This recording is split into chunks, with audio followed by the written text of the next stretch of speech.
what are some of the things you think about when you think of back to school? You think of classrooms, you think of school safety, and you also think about backpacks and school supplies. And that's where things can get a little bit dicey because the weight of backpacks, you remember the weight of backpacks when you were a child? It can get pretty heavy and overwhelming. And so we want to talk about what is the proper weight, what should kids have in those backpacks. I'm joined now by Dr. Keith Orland of Campbell Clinic. He's here to kind of discuss what's being called backpack awareness. Dr. Orland, thanks for joining us. When it comes to books, backpacks, walking for students, what are the main things to keep in mind when supplying them with a backpack? Good morning. Hey, good morning, Andrew. Thanks for having me. I appreciate being a part of this. Great question. It's crazy to think about kids are getting back to school and putting backpacks on now, but after an enjoyable summer. Backpack safety is a real issue for kids as backpacks are getting heavier, filled with computers and tablets in addition to books. And so what we recommend for people that take care of kids backs and spine conditions is we really shoot for your backpack being no more than about 15% of how much your child weighs. So for easy math, if your kid is 100 pounds, their backpack should not be more than 15 pounds, or else they're probably causing undue strain on their muscles and particularly around their neck and their back. So we shoot for 15% in your backpack at any given time, which is why we recommend routine use of lockers if you have access to a locker. And then good backpack awareness.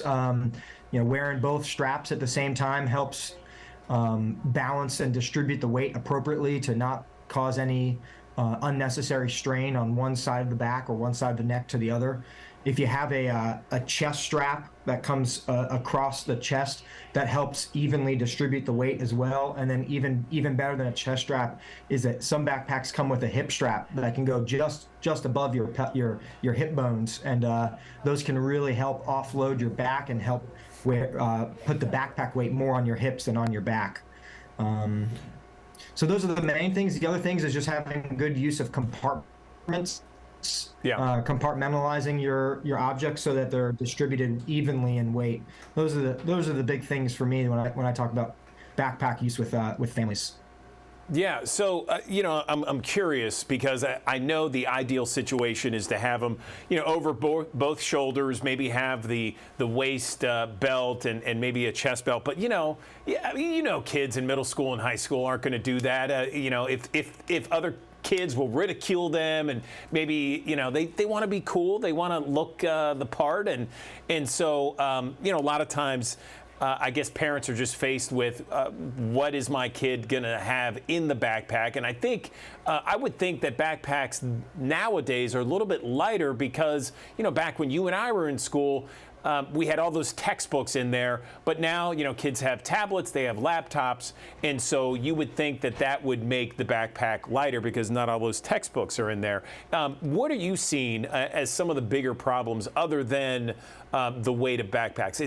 Is that kind of what we're seeing, is just like the backpacks are indeed less weight, and so now it's just a matter of how you wear the backpack?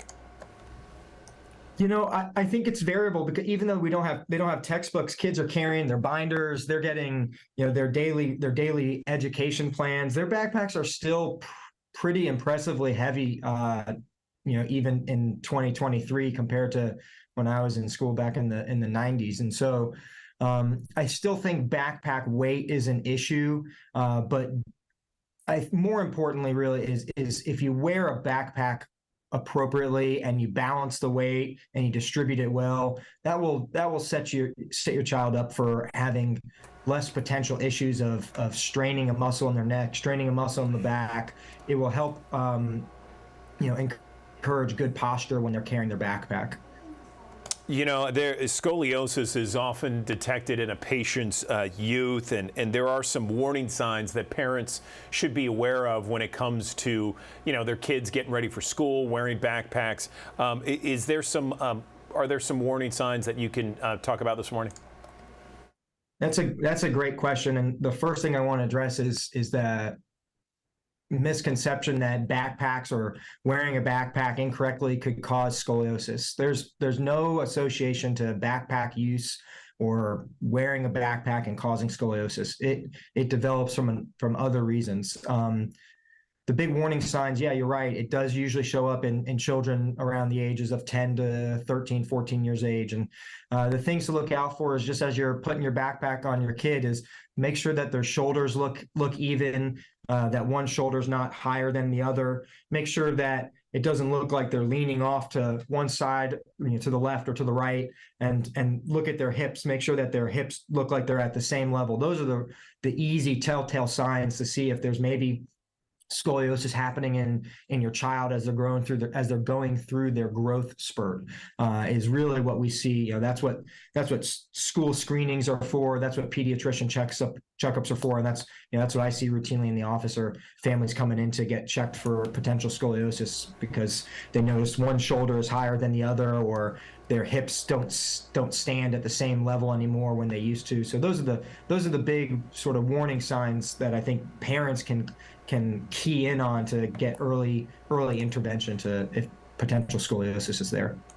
Yeah, I'm glad to hear that backpacks aren't contributing to that aspect and that disorder. Is there something that backpacks can contribute to? If so, what is it, and how do we prevent it?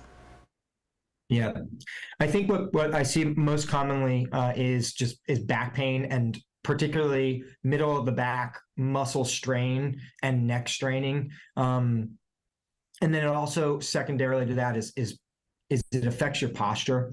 We spend a lot of time, like we're saying now, everything's on a laptop or a tablet, and particularly for kids, we're hunched over, we're rounding our shoulders. That induces rounding of our back, which doesn't put our muscles in a favorable position.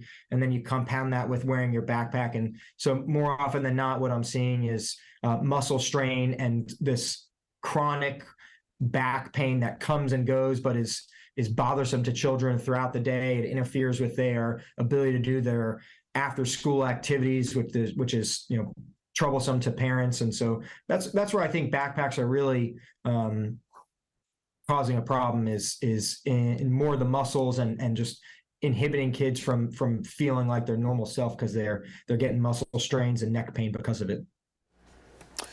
If someone wants to get in touch with Campbell Clinic, they feel their child maybe needs some treatment there, what's the best way to do that? Yeah, we are always open. We've got easy access on our website, campbellclinic.com. Our phone number is 901-759-3111. There's access. We have after-hours clinics if you ever wanted to walk in and be seen urgently. We're very accessible and always available to help. Okay, Dr. Keith Orland, Campbell Clinic, we really appreciate the deep dive on backpack awareness and safety as school begins for tens of thousands of Mid-South students. Appreciate the time this morning. Thank you. Thanks so much for having me. Have a good day.